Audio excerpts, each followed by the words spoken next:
ராஜாவா செவ்வாய் வந்து பதவி ஏற்றிருக்கிறதுனால இந்த நாட்டை ஆளக்கூடியதான் ராஜான்னு சொல்கிறோம். அப்போ அவங்களுக்குள்ளேயே வந்து சண்டை வரும். நாட்டை ஆள்றவங்க தானே ராஜா. அப்போ வந்து மினிஸ்டர்ஸ்குள்ளேயே, அரசியல்வாதிக்குள்ளேயே வந்து இந்த வருஷம் வந்து சண்டை நிறைய உருவாகும்.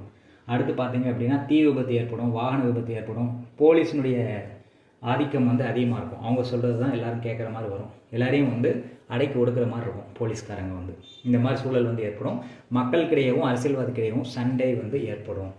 மந்திரியாக வந்து சனி பதவியேற்றிருக்கிறதுனால காய்கறி விலை, பழங்கள் விலை வந்து அதிகமாக வந்து உயரும்.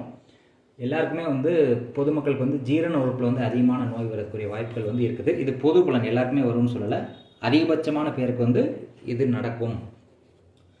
சேனாதிபதி அப்படிங்கிற பதவியை வந்து சுக்கிரன் ஏற்றிருக்கிறதுனால அது என்ன சொல்கிறாங்க அப்படின்னா, இந்த வருஷத்தில் வந்து நிறைய வந்து லவ் மேரேஜஸ் வந்து நடக்கும்.